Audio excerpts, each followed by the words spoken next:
KTV Originals।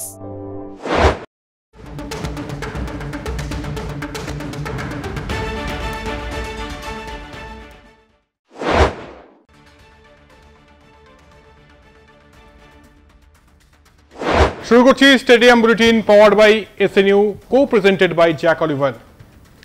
আজকে stadium bulletin শুরু করব ভীষণ একজন স্পেশাল মানুষকে নিয়ে। আজকের তারিখটা মনে আছে তো? 8ই জুলাই। নিশ্চয়ই বুঝতে পারছেন কার কথা বলছি।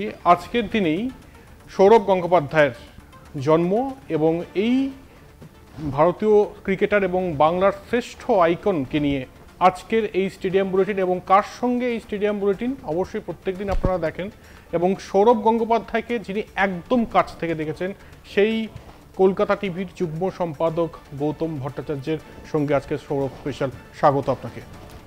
ধন্যবাদ জয়জ্যোতি। প্রথমে বলি যে আজকের দিনটা অন্যবারের মতো সৌরভের 53তম জন্মদিন অন্য জন্মদিনগুলোর চেয়ে একটু আলাদা। তার কারণ হচ্ছে সৌরভ এই দিন বাড়িতে প্রথমত লন্ডন থেকে জন্মদিনের সকালে ফিরবেনের কথা, মানে আমি যখন রেকর্ডিং করছি আমরা তখনও বাড়িতে এসে পৌঁছননি।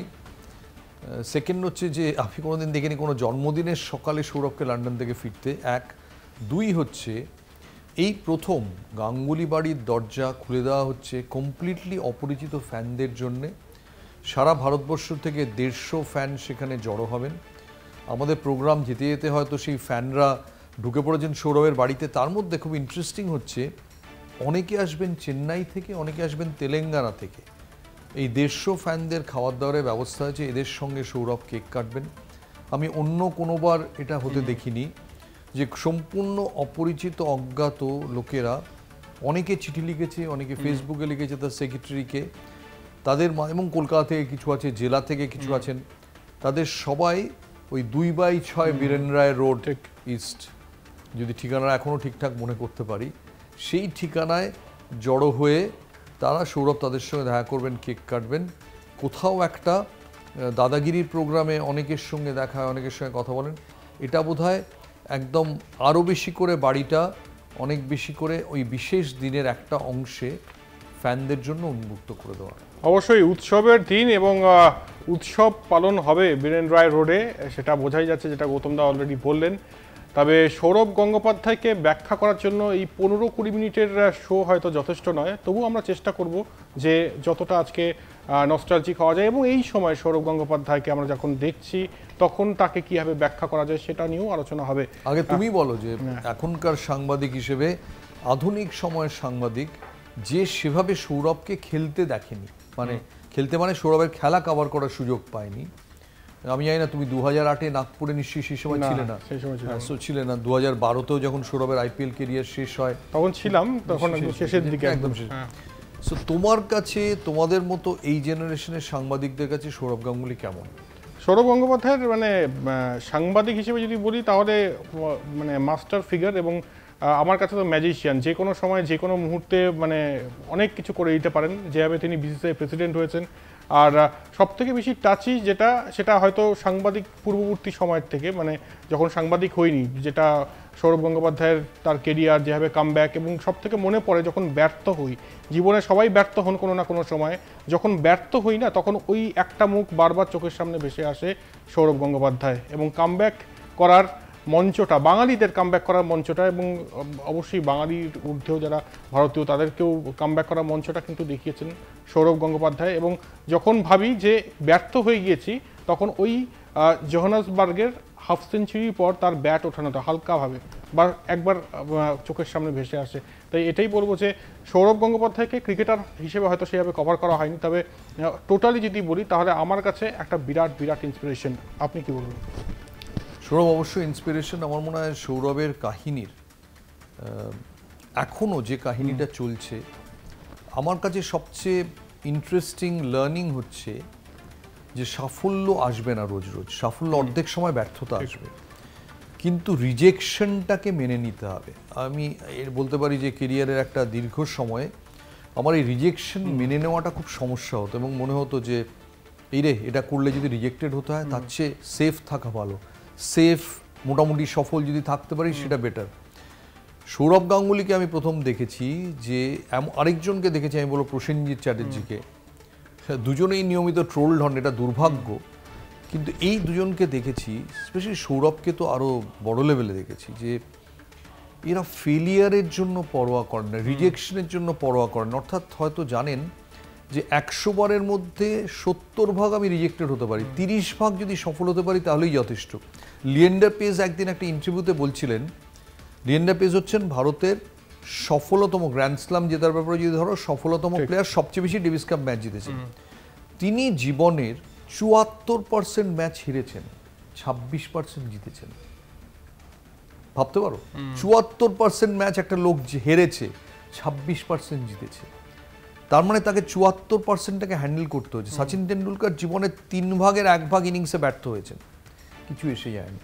আমার মনে হয় এইটা সৌরভকে আমি খুব দেখেছি এটা করতে, যে কোনো কিছুতে পরোয়া না করে সেটা অ্যাটেম্প্ট করতে। এটা খুব শিক্ষণীয়, কারণ তুমি যখন একটা স্ট্রেচারে পৌঁছে যাও তখন তোমার মনে হয় বাবা এটা আমি করব, আমার যদি আগেকার ওই মূর্তিটা ভেঙে যায় সবার কাছে তৈরি।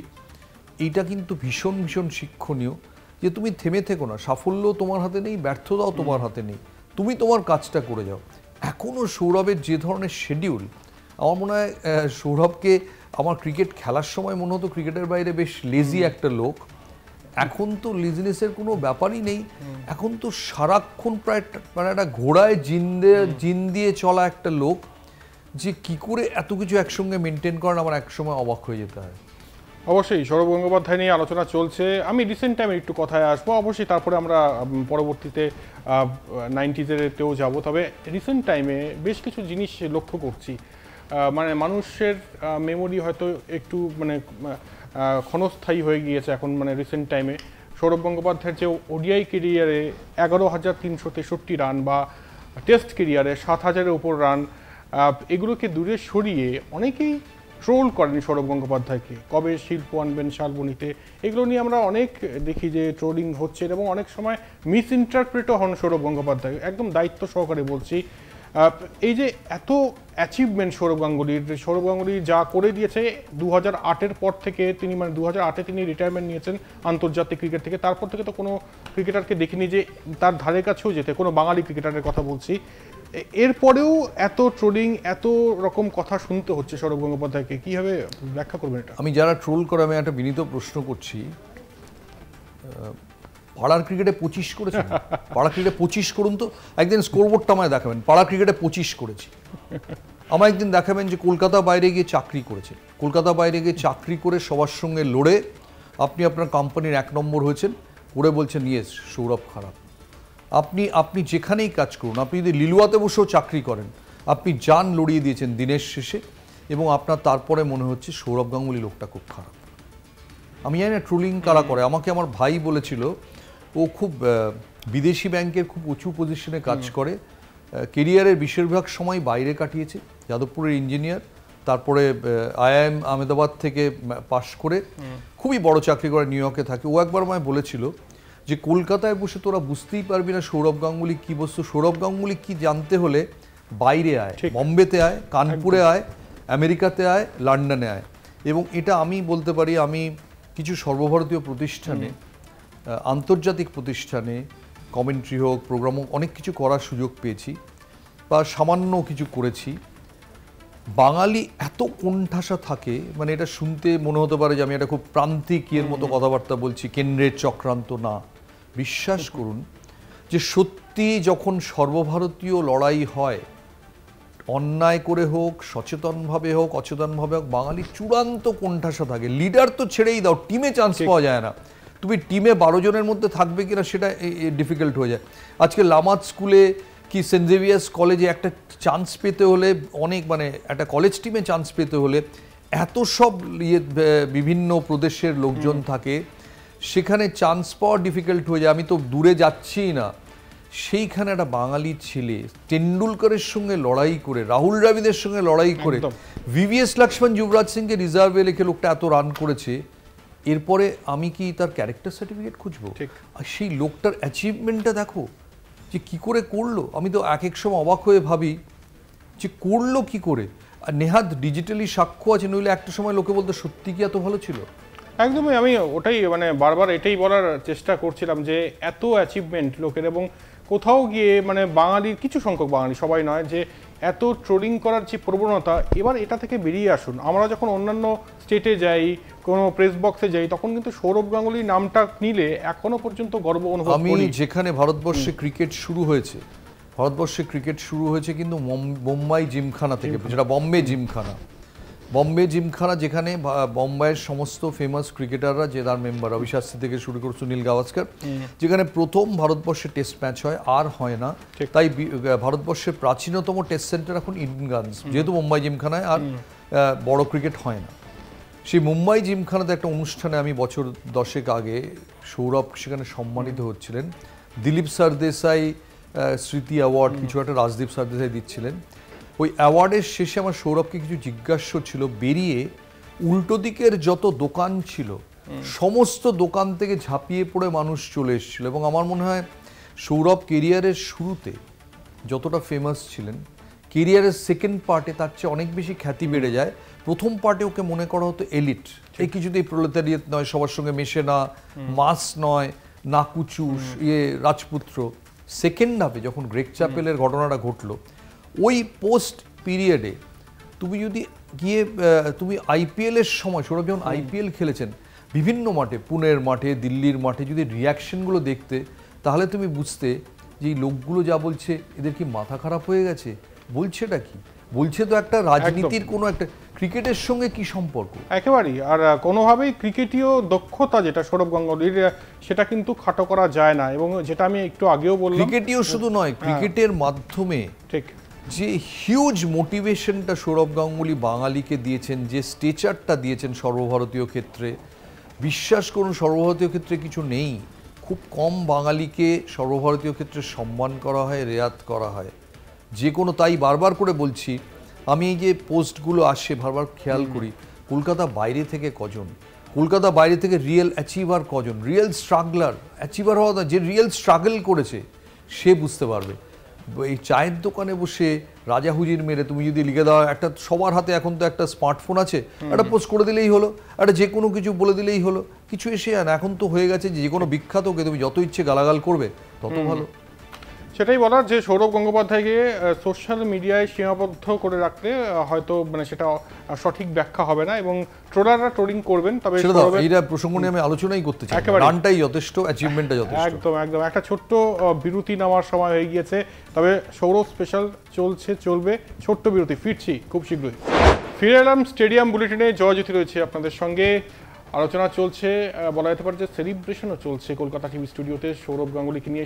এবং আরেকটা কথা বলি, যে এই যে তুমি বলছিলে ইন্সপিরেশন, আমি কোনো একটা জীবনের একটা চাকরি চেঞ্জের সময় আমি একটু কনফিউজ ছিলাম। আমি জানতাম যে আমি যেখানে যাচ্ছি সেখানে প্রচুর সমস্যা, এবং সেই সমস্যার আমি সমাধান করতে পারবো কি পারবো না, আমি সেই আবর্তের মধ্যে সেদিয়ে যাব কি না, আমার মনে খুব কনফিউশন ছিল।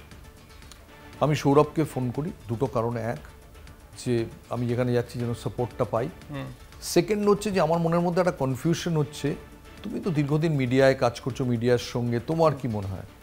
আমি কোনোদিন ভুলবো না উত্তরটা, যে তুমি কখন ব্যাট করতে চাইছো, 329 দিন না যখন 143 7? যদি বড় ব্যাটসম্যান হও, যাও 143 7 গিয়ে ব্যাট করো। আমি ওটা শুনে ওখানে জয়েন করেছিলাম। ঠিক ভুল পরের প্রশ্ন, এই যে মাইন্ডসেটটা, যে কখন খেলতে চাও, 329 দিন না 143 7? 143 7। দুর্ধর্ষ। এবং এই গৌতম দা পাশে রয়েছেন আজকে, গৌতম দার একটা লেখাতেই পড়ছিলাম যে সৌরভ গঙ্গোপাধ্যায় বলেছিলেন একটা সময় যে যদি তোমার চাকরিতে সমস্যাই না থাকে তাহলে সেটা কোনো চাকরিই নয়। তাই যারা দেখছেন এই মুহূর্তে স্টেডিয়াম বুলেটিন, বিভিন্ন সমস্যার মধ্য দিয়ে যাচ্ছেন নিশ্চয়ই, তাকে সবাইকে যে ক্রিকেটার হতে হবে এমন কোথাও লেখা নেই। কেউ উকিল, কেউ সাংবাদিক, কেউ কর্পোরেটে চাকরি করছেন, তবে প্রত্যেকের জীবনে কিছু না কিছু সমস্যা থাকে, এবং সমস্যা সমাধান করাটাই তো মানে একজন প্রকৃত মানুষ বা প্রকৃত যারা দক্ষ তাদের কাজ। এবং সৌরভ গঙ্গোপাধ্যায় সমাধান নয়, বারবার করে লেসনটা হচ্ছে সৌরভ গাঙ্গুলিও ব্যর্থ হয়, মাঝে মধ্যেই ব্যর্থ হয়, আমিও ব্যর্থ হতে পারি, ব্যর্থ হওয়ার অধিকার আমারও আছে। ব্যর্থ হওয়া মানে নিজেকে অসম্মানিত করা নয়, ট্রায়ালের মধ্যে যাওয়া। আমি বারবার করে শাহরুখ খানের ওই কথাটা অনেক লোককে বলি, আজকেও একজনকে বলছিলাম, গিরতে হ্যায় শের সওয়ারি ময়দানি জং মে, ও জিসম ক্যা গিরে जो ঘুটনো কি বল চলে। क्या बात। আরে যারা ঘোড়ার পিঠে চড়ে তারাই তো পড়বে, যারা হামাগুড়ি দিচ্ছে তারা পড়বে নাকি? একদম একদম। সৌরভ স্পেশাল চলছে এবং এবার একটু কেরিয়ারের দিকে আসবো। একটু যদি না টাচ করি সৌরভ গাঙ্গুলির কেরিয়ার তাহলে তো মানে সম্পূর্ণই হবে না স্টেডিয়াম বুলেটিন। আমি একদম প্রথম দিকে আসবো যে 92-তে ওডিআই ডেবিউ হয়, সেটা আমরা জানি, সেখানের অনেক মানে গল্পও জানি। তবে এই যে 96-এ টেস্ট ডেবিউ, 92 থেকে 96 এই 4 বছর কোথায় সৌরভ গঙ্গোপাধ্যায়, এটা কিন্তু আমরা অনেকেই জানি না। অ্যাকচুয়ালি 92-র পরে আমার নিজের ধারণা ছিল যে সৌরভ গঙ্গোপাধ্যায় বোধহয় ইতিহাস। ইনফ্যাক্ট 92-র পরে আমার বলতে দ্বিধা নেই যে সৌরভের সঙ্গে একটা বেশ তিক্ত সম্পর্ক হয়ে গেছিলো আমার একটা লেখার ভিত্তিতে, বিকজ ইন্ডিয়ান টিম আমাকে যা বলেছিল তার ভিত্তিতে আমার মনে হয়েছিল যে ইন্ডিয়ান টিম সৌরভকে মেনে নিতে রাজি নয়। আমার তখনও সৌরভের এই যে ইনার উইল, সৌরভের যে স্ট্রেংথ, এটার সম্পর্কে কোনো ধারণা ছিল না।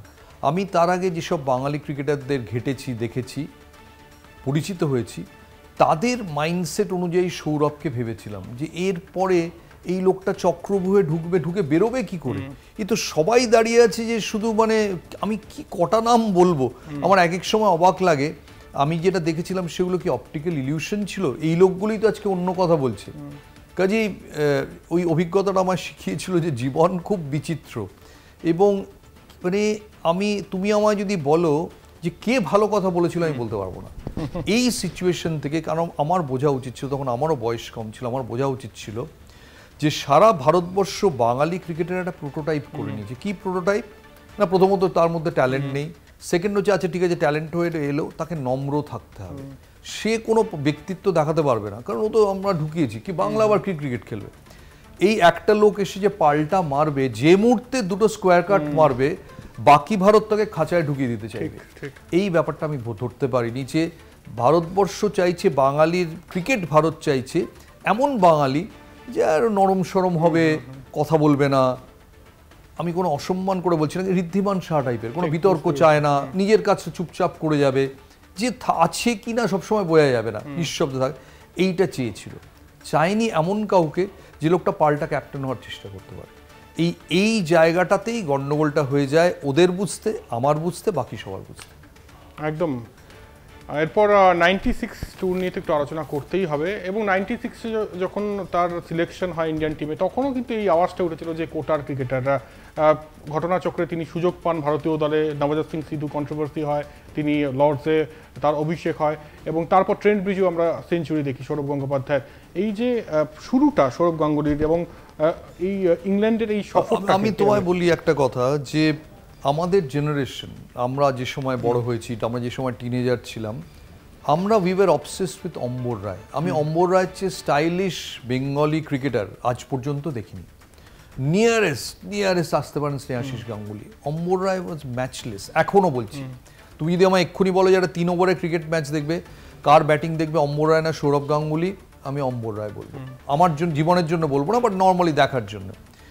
এবার আমাদের পক্ষে মেনে নেওয়াটা খুব ডিফিকাল্ট ছিল যে অম্বর রায়ের চেয়ে বেটার কোনো লেফট হ্যান্ডার আসতে পারেন। অম্বর রায়কে অবিশ্বাস্য কিছু ইনিংস খেলতে দেখেছি। একটা লোক জীবনের প্রথম টেস্ট ম্যাচে 48, 10টা 4, 40 রান শুধু বাউন্ডারিতে। আমি একদিন সিডনিতে 2000 সালে, অ্যাজ লেট অ্যাজ 1999, 2000, আমার মনে হলো যে এত সৌরভ বলছি, আমরা লিখছি, অম্বর রায়ের চেয়ে সত্যি ভালো।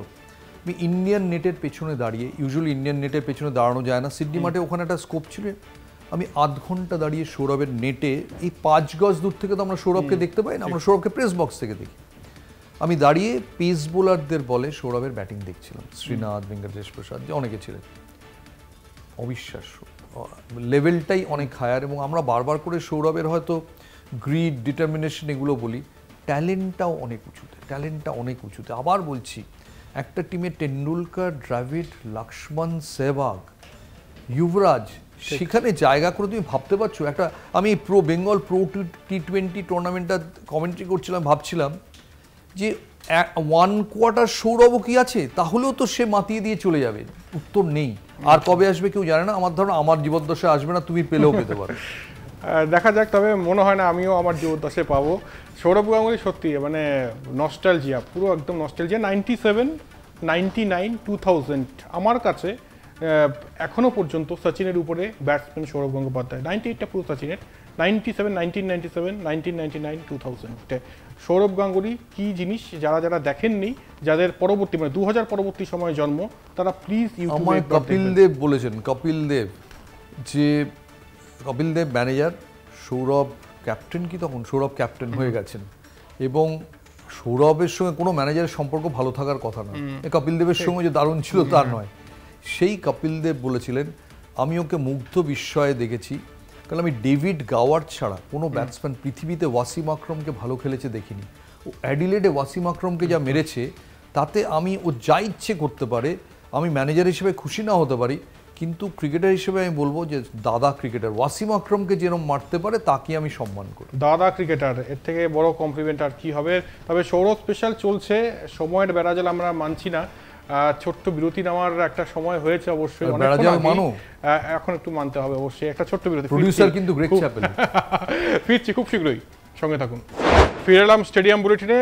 সৌরভ স্পেশাল চলছে এবং সৌরভ গঙ্গোপাধ্যায় নিয়ে আলোচনা তো যখন চলে তখন শেষ হওয়ার নাম করে না। আর এখন যে প্রসঙ্গটা নিয়ে আসবো সেটা হচ্ছে যে সৌরভ গঙ্গোপাধ্যায়ের বকলমে আত্মজীবনী a century is not enough, যেটা সৌরভ গঙ্গোপাধ্যায় লিখেছেন, এবং অবশ্যই সহ লেখক আমার সঙ্গেই বসে রয়েছেন গৌতম ভট্টাচার্য। তার কি অভিজ্ঞতা এই বই লেখার ক্ষেত্রে সৌরভ গঙ্গোপাধ্যায়ের সঙ্গে শুনবো। আমরা যখন লিখতে যাই তখন যেহেতু সৌরভকে এত বছর দেখেছি, তো আমার খুব প্রবলেম হচ্ছিল যে লেখাটা কিভাবে শুরু হবে এবং কি কোন চ্যাপ্টার দিয়ে লেখা শুরু হতে পারে, কারণ কোন জিনিসটা সৌরভের জীবনে সবচেয়ে সিগনিফিকেন্ট বলে মনে হয়। যেমন এই যে সৌরভের বায়োপিকটা আমি খুব দেখতে ইন্টারেস্টেড যে ওরা কীভাবে শুরু করে, আমি হলে একভাবে শুরু করতাম, ওদের তো লিখবে তো স্ক্রিপ্ট রাইটার, সেভাবে শুরু হবে। তো আমি তখন সেলিম খানকে ফোন করি। সেলিম খান খুব ক্রিকেট ভক্ত এবং তিনি আজকে সেলিম খান অনেক অথর্ব হয়ে গেছেন, এতটা শার্প নন বয়সের ভারে, তখন যথেষ্ট শার্প ছিলেন আমি যে সময়ের কথা বলছি। তো আমি জিজ্ঞেস করি যে এরকম একটা ব্যাপার, আমি এটা সৌরভের আত্মজীবনী কীভাবে শুরু করা উচিত। তখন উনি আমায় বললেন তুমি কি আগাসির আত্মজীবনী পড়েছো? আমি পড়েছি। আগাসির আত্মজীবনীটা দেখো, ওটা একজন খুব বড় একজন রাইটার ওটা শুরু করেছেন, দেখবে আগাসির আত্মজীবনীটা কোত্থেকে শুরু করেছে। আগাসির আত্মজীবনীটা শুরু হয়েছে যখন আগাসি খেলা ছেড়ে দিচ্ছে তার ইউএস ওপেনের ম্যাচের আগে। সৌরভেরটাও সেই জায়গা থেকে শুরু করো যেটা তার জীবনের সবচেয়ে বিপদের মুহূর্ত, বিপন্নতা, যে আমার হাত থেকে ক্রিকেট ব্যাটটা চলে যাচ্ছে, ওইভাবেই শুরু হয়েছিল। দুর্ধর্ষ। যারা এখনো পড়েননি তারা অবশ্যই পড়বেন।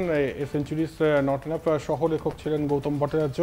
আর এখানে একটা প্রশ্ন আমি করবই, যাই বলুক না কেন প্রোডিউসার গ্রেগ চ্যাপেল, প্রোডিউসার বলছে শেষ করো, তুমি ইনডিসিপ্লিন না। আমি সৌরভ গঙ্গোপাধ্যায়, আমি একটু ইনডিসিপ্লিন পছন্দ করি, তবে একটা প্রশ্ন করতে ইচ্ছা করছে। কিন্তু তোমার সঙ্গে তো আমি আবার হরভজন সিং এর মতো অবস্থা হবে আমার, তাই না? আমি বাদ হয়ে যাব টিম থেকে। দেখতে হবে এখানে আশেপাশে কিরণ মোড়ে, রাজ সিং, দুঙ্গারপুর কারা কোথাও ঘোরাঘুরি করছে। তবে একটা প্রশ্ন মুশকিল, হরভজন কিছু না করে বাদ হয়ে যাবে। প্রশ্ন হচ্ছে যে 96 এর 131 আর জোহানেসবার্গের ওয়ান্ডারার্সের 51, যেটা কামব্যাক টেস্ট ছিল, দুটোর মধ্যে আপনি কাকে, মানে কোন ইনিংসটাকে এগিয়ে রাখবেন, এবং সৌরভই বা কোন ইনিংসটাকে এগিয়ে রাখতেন যদি আপনি জানেন? আমি জানি না সৌরভ কোন ইনিংসটাকে এগিয়ে রাখবেন।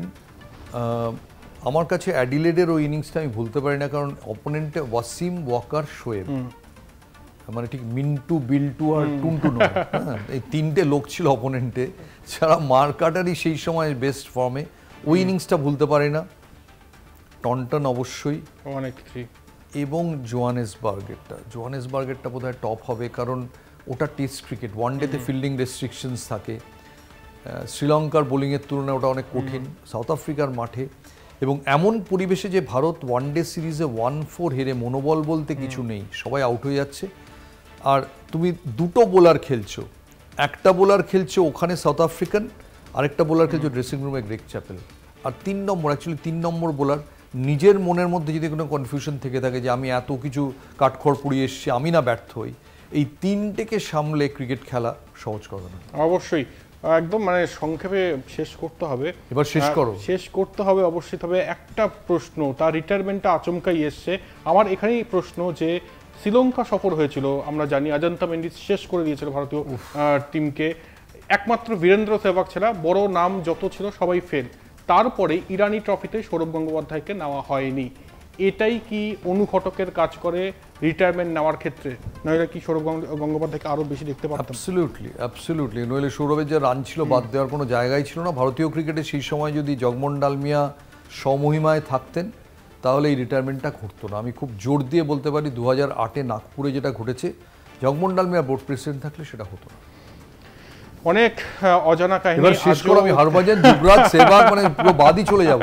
এবার শেষ করতেই হচ্ছে, আর শেষ করতে ইচ্ছে করছে না, কিন্তু শেষ করতেই হবে, আর কিছু করার নেই। আচ্ছা, একটা কথা বলি যে আজকেই শহরের বুকে যেরকম সৌরভের জন্মদিন, তেমনি একটা ফুটবল প্রকল্পের আজকে জন্মদিন, যেটার নাম বেঙ্গল সুপার লিগ। এটা খেলা হবে 8টা জেলাকে নিয়ে, 8টা জেলা ফ্র্যাঞ্চাইজে। তুমি বলতে পারো এটা বাংলার ফুটবল আইপিএল। কিছুদিন আগে বাংলার ক্রিকেট আইপিএল আমরা দেখেছি, এটা অঘোষিত বাংলার ফুটবল আইপিএল, যেটা সাচি স্পোর্টস আর আইএফএ জয়েন্টলি করছে। আমার মনে হয় এই টুর্নামেন্টটাও খুব বড় টুর্নামেন্ট, কারণ এই জেলা চিরকাল ভারতীয় ফুটবলে, বাংলার ফুটবলে 80-90 ভাগ ট্যালেন্ট সরবরাহ করেছে। এবার সেই জেলাকে সম্মান দিয়ে 8টা জেলা নিজেদের মধ্যে খেলবে। ম্যাচগুলো বেশিরভাগ হবে জেলার মাঠে। এখানে যেরকম ইনগানসে হয়েছিল সেরকম হবে না, জেলার মাঠে হবে। প্রচুর জেলার ট্যালেন্ট এখান থেকে উঠে আসবে, তারা ভালো টাকা পাবে, ফ্র্যাঞ্চাইজিরা ফিস দিয়ে আসবেন 8টা ফ্র্যাঞ্চাইজি। এটাও কিন্তু বাংলার ফুটবলের, ঠিক সৌরভের যেদিন জন্মদিন সেদিনই বাংলার ফুটবলের একটা নতুন প্রকল্পেরও জন্মদিন। এবং আমার মনে হয় জন্মদিনের পক্ষে এর চেয়ে ভালো তারিখ আর কী হতে পারে? 8ই জুলাই। একদম 8ই জুলাই প্রত্যেকের মনে গেঁথে থাকবে, এবং নতুন ফুটবলার, নতুন তারকা বাঙালি ফুটবলারেরও কিন্তু জন্ম হবে এই 8ই জুলাই থেকে, এটুকু আশা করতেই পারি। শেষ করতে এবার এখান থেকে বেরিয়ে প্রোডিউসারের কাছে আমার কি অবস্থা হবে তুমি দেখবে কি? একদমই, আজকের দিনের জন্য সবাই সৌরভ গঙ্গোপাধ্যায় হয়ে যান, কোনো কেউ আটকাবে না। শেষ করতে হচ্ছে এখানে স্টেডিয়াম বুলেটিন। সঙ্গে থাকুন আমাদের এবং দেখতে থাকুন কলকাতা টিভি, রাত দিন 7 দিন। আজকের মতো এলাম, শুভরাত্রি।